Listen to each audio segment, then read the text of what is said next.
Prêtez une grande attention à ce que je vais dire. Ne l'écoutez pas comme s'il s'agissait simplement d'une autre vidéo apparue sur votre téléphone, mais comme si, en cette même nuit, quelqu'un avait frappé à la porte de votre âme pour vous avertir de quelque chose que vous ne pouvez pas ignorer. Il y a quelques années, alors que j'exerçais mon ministère de confesseur, j'ai vécu une expérience qui m'a profondément bouleversé. Un homme s'est approché du confessionnal. Il avait plus de 70 ans et pendant des décennies, il avait reçu la communion chaque dimanche. Dans sa paroisse, tout le monde le connaissait comme une personne dévote, un homme respecté, fidèle à la messe et considéré par beaucoup comme un exemple dans sa vie chrétienne. Cependant, ce jour-là, il parla d'une voix brisée et confessa quelque chose que je n'ai jamais pu oublier. Il me dit « Mon père, je crois que j'ai communié pendant 30 ans en état de péché mortel sans le savoir. 30 années à recevoir le corps du Christ alors que son âme se trouvait dans une condition que l'Église, selon son enseignement théologique, décrit comme un sacrilège. Cette situation soulève une question troublante. Comment une telle chose peut-elle arriver? Comment est-il possible qu'une personne croyante, âgée, dévote et engagée dans sa foi commette une erreur aussi grave pendant si longtemps? La réponse est aussi inquiétante que profondément humaine. Dans bien des cas, personne ne leur a expliqué avec suffisamment de clarté quelles actions peuvent empêcher de recevoir la communion dignement. De plus, nous vivons à une époque où le langage religieux s'est tellement adouci que l'on perd parfois la clarté sur l'endroit où se trouvent les limites morales. Il existe des comportements que certaines personnes âgées considèrent comme normaux ou peu importants, et qui sont rarement mentionnés dans la catéchèse actuelle, mais qui, pour la conscience spirituelle, peuvent avoir un poids considérable. C'est pourquoi, en ce temps de carême, une période que l'Église propose précisément pour réfléchir, examiner sa propre vie et rechercher un renouveau intérieur, je veux m'adresser directement à vous. Si vous avez dépassé les 60 ans, si vous avez parcouru un long chemin rempli de joie, de blessures, de réussites et aussi d'erreurs, il est possible que vous portiez en vous des souvenirs ou des actions que vous pensiez déjà appartenir au passé. Pourtant, cela peut être un moment pour regarder votre cœur avec sincérité. Pendant ce carême, beaucoup de personnes découvrent des aspects de leur vie spirituelle qu'elles n'avaient jamais examinés en profondeur auparavant. Ce que je vais expliquer dans les prochaines minutes peut transformer la manière dont vous vous approchez de la communion. Il ne s'agit pas de provoquer la peur, mais d'ouvrir la porte à une compréhension plus profonde et plus libératrice de la foi. Si vous continuez à écouter, vous trouverez peut-être une occasion précieuse d'examiner votre vie spirituelle avec plus de clarté, ce qui mérite toujours notre attention, surtout après de nombreuses années de cheminement. Avant d'aller plus loin, il est nécessaire de rappeler un point fondamental qui, malheureusement, dans certains endroits, n'est plus expliqué avec la clarté qu'il devrait avoir. L'Eucharistie n'est pas seulement un symbole, ni un acte social, ni une habitude dominicale que nous accomplissons par tradition ou pour nous sentir bien avec nous-mêmes ou avec notre famille. Dans l'enseignement de l'Église, l'Eucharistie est comprise comme la présence réelle de Jésus-Christ. Cela signifie que, sous les apparences du pain et du vin, les croyants reconnaissent la présence véritable du Christ, son corps, son sang, son âme et sa divinité. Pour cette raison, chaque fois qu'une personne s'approche pour recevoir la communion, elle ne participe pas simplement à un rituel religieux. Dans la foi chrétienne, ce moment est considéré comme une rencontre profonde et personnelle avec Dieu. Il y a une question que beaucoup de personnes osent rarement formuler à voix haute. Dans quel état l'âme doit-elle se trouver pour s'approcher dignement de recevoir Dieu? L'apôtre Saint Paul donne une réponse très directe dans sa première lettre aux Corinthiens. Il y avertit que celui qui mange le pain ou boit la coupe du Seigneur indignement se rend coupable envers le corps et le sang du Christ. C'est pourquoi il invite chaque croyant à examiner sa propre conscience avant de participer à la communion, car celui qui reçoit sans comprendre la profondeur de cet acte agit finalement contre lui-même. Ces paroles ne cherchent pas à susciter la peur, mais à éveiller une responsabilité spirituelle. Il existe une grande différence entre la peur et la conscience. La peur paralyse, tandis que la conscience éclaire et aide à agir dans la vérité. L'Église a également été très claire sur ce point. Selon le Code de droit canonique, plus précisément le canon 916, une personne consciente d'avoir commis un péché grave ne devrait pas s'approcher de la communion sans avoir d'abord reçu le sacrement de la confession. Ici apparaît un thème qui est souvent inconfortable, le concept de péché grave ou mortel. Avec le passage des années, beaucoup de personnes, en particulier celles qui ont vécu des décennies dans la foi, peuvent développer ce que certains théologiens appellent une conscience laxiste. Il ne s'agit ni de mauvaise intention, ni d'hypocrisie. Il arrive simplement que certains comportements deviennent si habituels dans la vie quotidienne qu'ils cessent d'être perçus comme des fautes importantes. Cependant, le poids moral d'une action ne change pas simplement parce qu'elle est répétée pendant longtemps ou parce qu'elle est devenue habituelle. La tradition morale catholique explique qu'un péché mortel implique 3 éléments: que l'acte soit objectivement grave, que la personne en soit consciente et qu'il y ait une décision libre de le commettre. C'est également ce qu'enseigne le catéchisme de l'Église catholique lorsqu'il décrit les conditions qui caractérisent ce type de faute. Permettez-moi de partager une expérience personnelle qui a profondément marqué ma manière de comprendre la miséricorde de Dieu. J'avais un oncle nommé Ernesto, un homme que j'admirais beaucoup. C'était un croyant fidèle. Il ne manquait jamais la messe dominicale, priait souvent le chapelet et dans sa maison, il avait une image du Sacré-Cœur placée dans un endroit bien visible. À première vue, sa vie spirituelle semblait très solide. Cependant, il y avait quelque chose dans son histoire qu'il n'avait jamais mentionné en confession. Ce n'était pas parce qu'il se méfiait du sacrement. Avec les années, il s'était simplement convaincu que cette affaire appartenait au passé et que, Dieu étant miséricordieux, il l'avait probablement déjà pardonné. Lorsque tomba gravement malade, je suis allé lui rendre visite. Au cours de cette conversation, je lui ai demandé avec affection s'il souhaitait se confesser.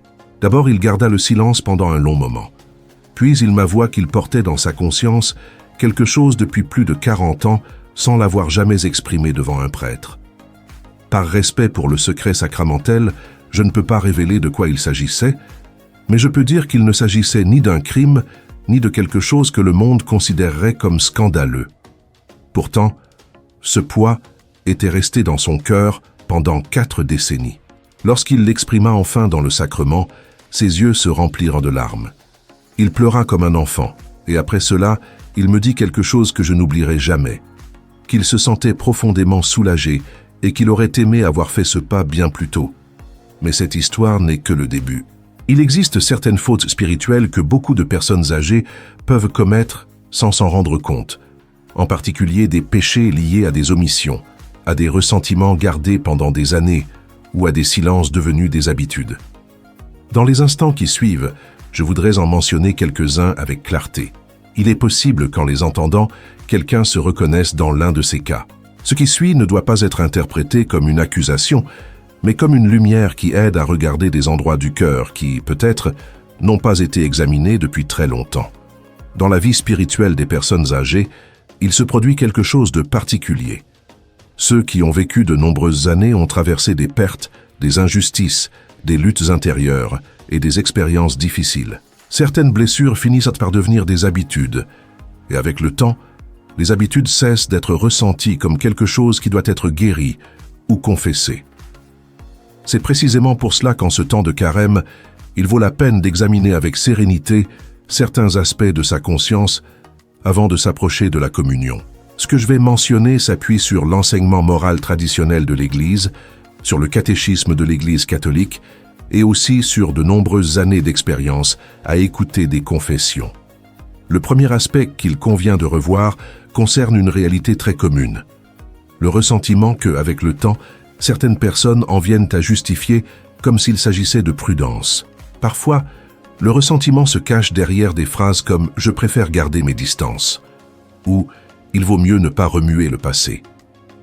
Pourtant, lorsque le cœur conserve des ressentiments profonds pendant des années, cela peut devenir un obstacle sérieux à la réconciliation intérieure et spirituelle. L'un des péchés les plus fréquents, et en même temps les plus dangereux, est précisément celui qui n'est presque jamais reconnu comme péché.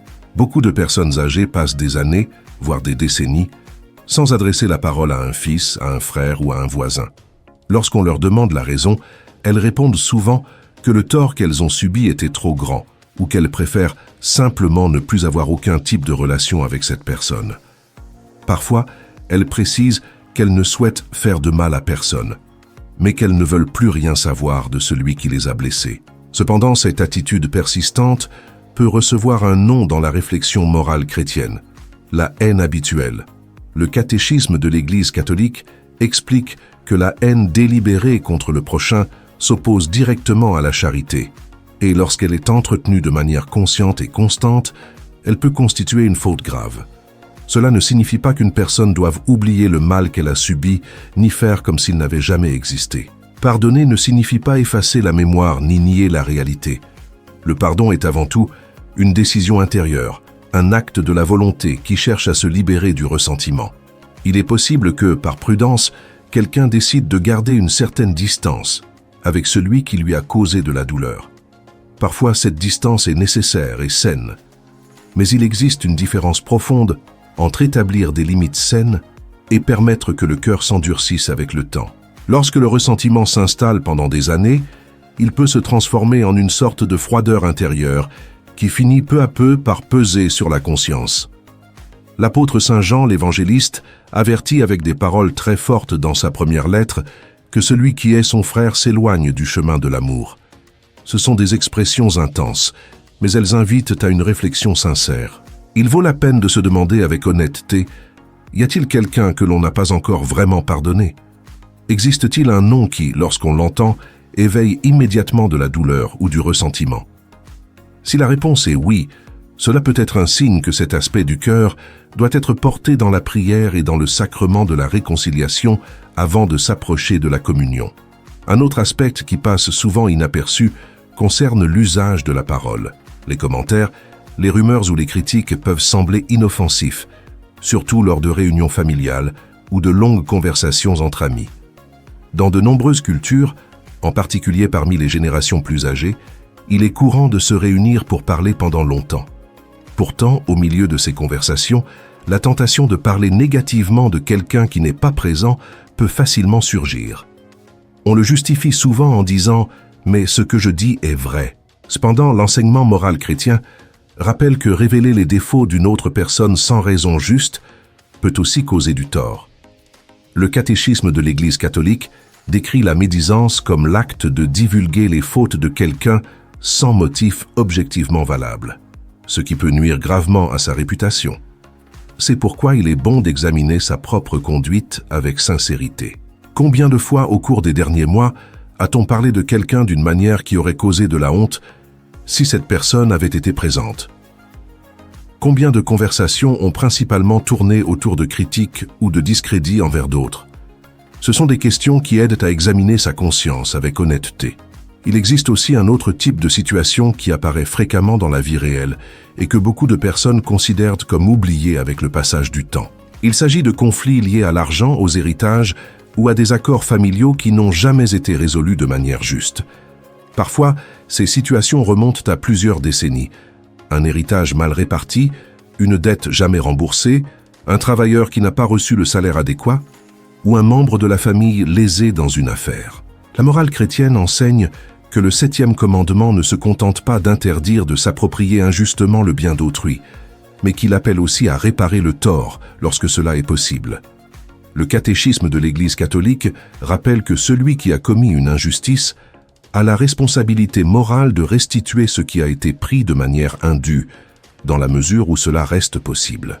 Dans ces cas, reconnaître l'erreur dans la confession est une étape importante, mais l'on attend également l'intention sincère de réparer le tort si cela est encore réalisable. He conocido situación en la que una persona llega al final de su vida con un peso moral que nunca resolvió. A veces la familia lo sabe, los hermanos lo saben e incluso la propia persona es consciente de ello. Pero siempre aparece una razón para postergar la reparación, esperar a tener más recursos, a que los conflictos familiares se calmen o a que llegue un momento más conveniente. Sin embargo, muchas veces el momento oportuno es simplemente el presente. Enfin, il existe un autre aspect qui mérite réflexion, la responsabilité spirituelle au sein de la famille. Certains parents ou grands-parents, à certaines étapes de leur vie, ont pris des décisions qui ont influencé la manière dont leurs enfants se sont liés à la foi. Dans certains cas, ces décisions ont pu contribuer à ce que les nouvelles générations s'éloignent de la vie spirituelle. Examiner ce passé avec humilité peut également être une occasion de chercher la réconciliation, de donner l'exemple et de rouvrir des chemins de foi au sein de la famille. Dans certains cas, les enfants ont grandi sans une formation spirituelle claire. Peut-être n'ont-ils jamais été conduits au catéchisme ou n'ont-ils pas reçu d'orientation religieuse à la maison. Parfois, cela s'est produit par commodité, pour éviter des conflits entre les parents ou par l'idée qu'il n'était pas juste d'influencer trop fortement leurs décisions. Il est également possible que les enfants aient vu une foi vécue seulement de manière superficielle, davantage comme une habitude sociale que comme une conviction profonde. Dans l'enseignement chrétien, le 5e commandement comporte aussi une dimension positive, la responsabilité des parents de guider leurs enfants dans la vie spirituelle. Le catéchisme de l'Église catholique explique que les parents ont la mission d'enseigner à leurs enfants à prier et à découvrir leur identité d'enfants de Dieu. Il vaut la peine de se demander avec sérénité si cet engagement a été pleinement accompli.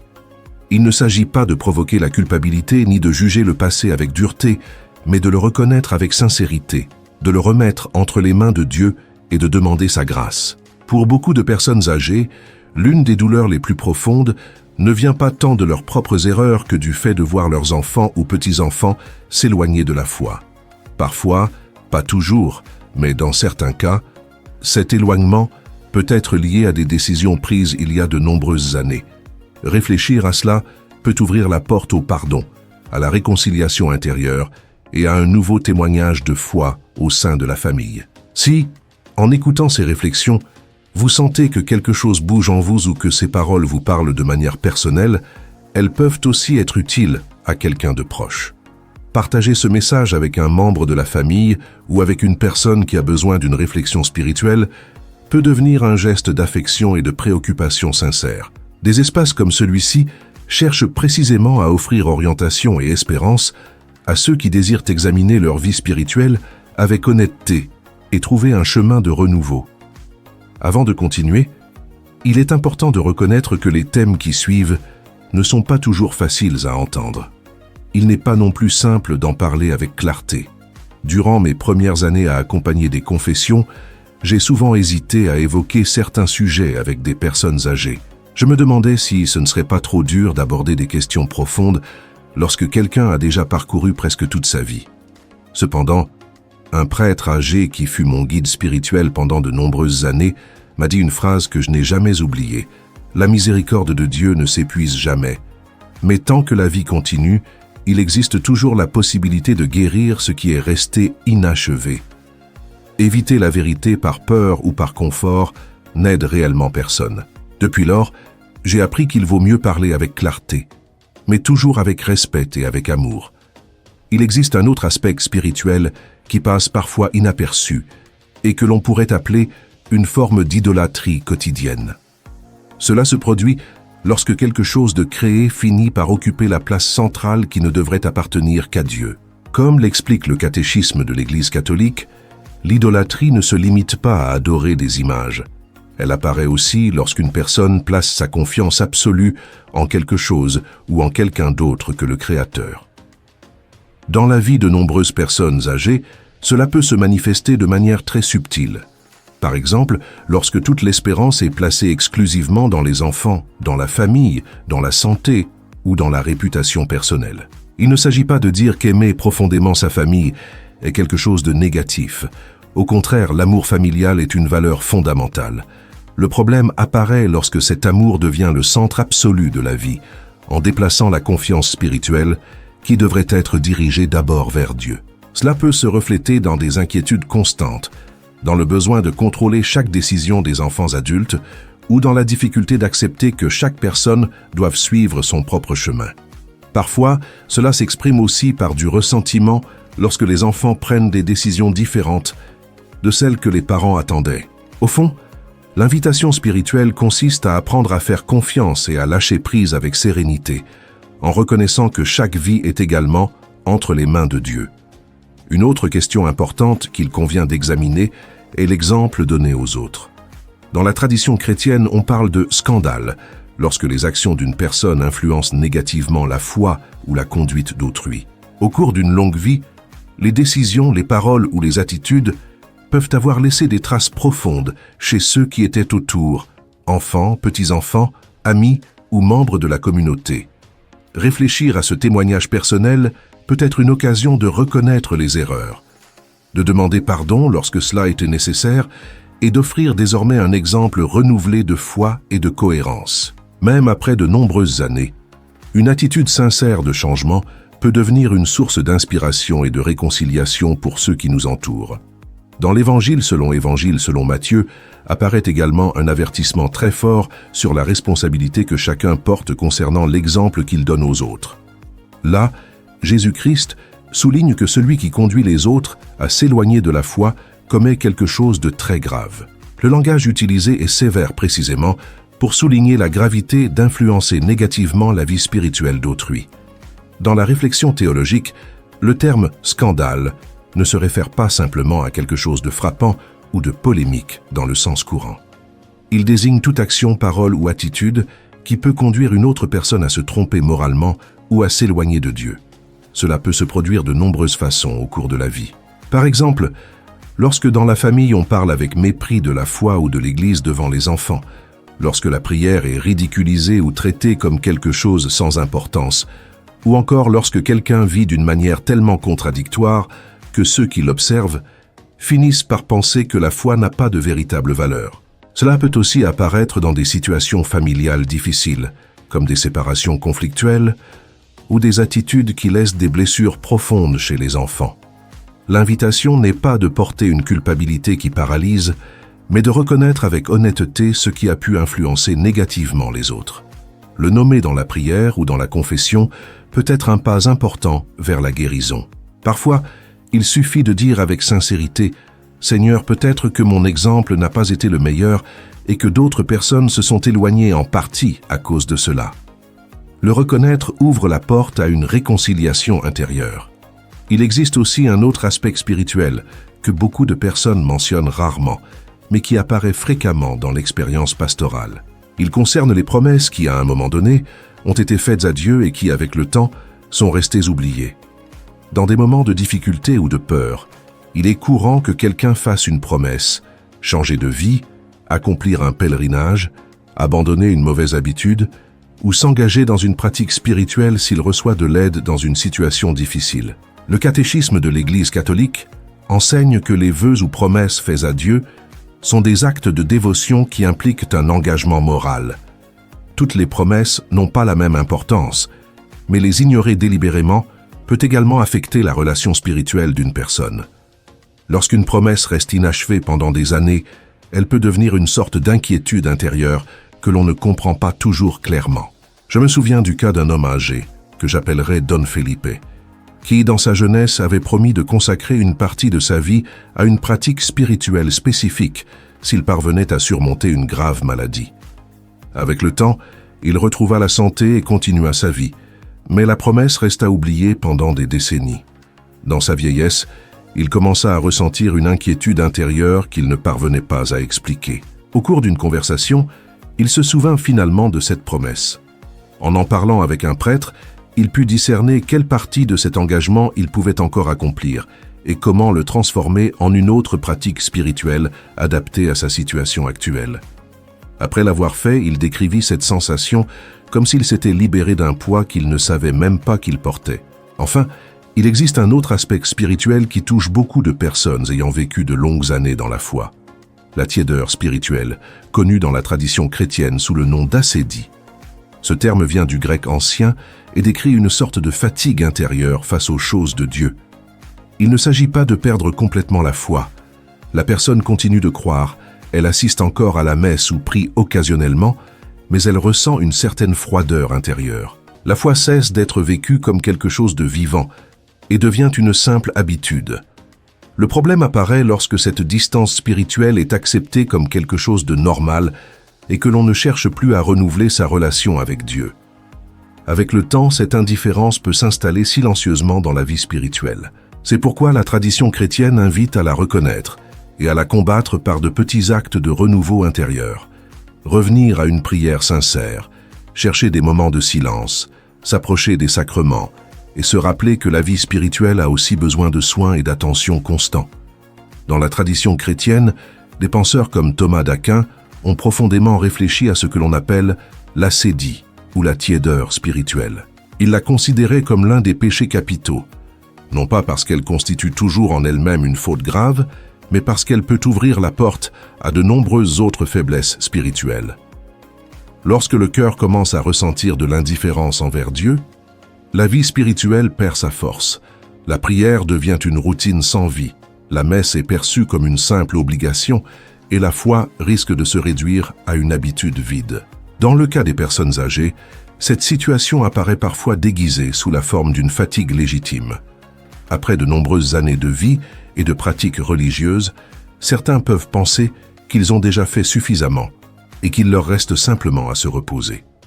Pourtant, la tradition spirituelle rappelle que le véritable repos de l'âme ne se trouve pas en s'éloignant de Dieu, mais en redécouvrant une relation plus profonde avec lui. Avec les années, la foi peut devenir quelque chose de plus simple et de plus authentique. Une relation plus directe, sans apparence ni formalisme, où l'âme se présente avec sincérité devant son Créateur. Si ces réflexions ont éveillé quelque chose en vous, ce n'est peut-être pas une simple coïncidence. Bien souvent, les moments de réflexion arrivent précisément lorsque le cœur cherche de la clarté, de la paix ou un renouveau spirituel. Au lieu de laisser passer ce moment, cela peut être une occasion de faire un pas concret. Réfléchir avec calme, partager ses idées avec quelqu'un qui pourrait aussi en avoir besoin ou consacrer un moment à examiner sa propre vie intérieure. Dans la spiritualité chrétienne, lorsqu'une personne reconnaît qu'elle a besoin de guérir certains aspects de sa vie, il existe un chemin clair. Le sacrement de la réconciliation, également connu sous le nom de confession. Depuis plus de 2000 ans, l'Église voit dans ce sacrement un moyen de restaurer la relation avec Dieu et de trouver la paix dans la conscience. Beaucoup de personnes connaissent la confession ordinaire, qui consiste à reconnaître les péchés commis depuis la dernière confession. Cependant, il existe aussi ce que l'on appelle une confession générale. Ce type de confession implique un examen plus large de la vie, couvrant parfois de longues périodes, voire toute l'histoire personnelle. La confession générale est généralement recommandée dans certaines circonstances particulières. Par exemple, lorsque quelqu'un soupçonne que des confessions précédentes n'ont peut-être pas été complètes ou sincères, lorsqu'un péché grave a été délibérément caché, ou lorsque dans le passé, on ne comprenait pas pleinement le sens du sacrement. Elle peut aussi être utile lors de moments importants de transition dans la vie, lorsqu'une personne souhaite commencer une nouvelle étape spirituelle avec plus de clarté.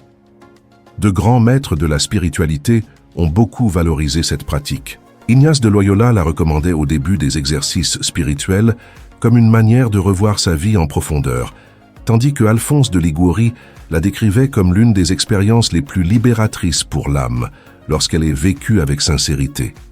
Pour s'y préparer correctement, il est utile de suivre quelques étapes simples. La première consiste à chercher un moment de silence et à commencer par une prière. Avant d'examiner sa conscience, beaucoup de personnes demandent l'aide de l'Esprit Saint pour regarder leur vie avec honnêteté. Sans cette lumière intérieure, l'examen peut devenir simplement un exercice de mémoire où l'on se souvient de ce qui nous arrange et où l'on oublie ce qui est plus difficile à reconnaître. Une prière simple peut suffire, demander la clarté, le courage et la sincérité pour voir sa vie telle qu'elle est. Une deuxième étape pratique consiste à revoir sa vie par période. Dans une confession générale, certaines personnes trouvent utile de diviser leur histoire en étapes d'environ 10 ans. L'enfance et l'adolescence, la vingtaine, la trentaine et ainsi de suite.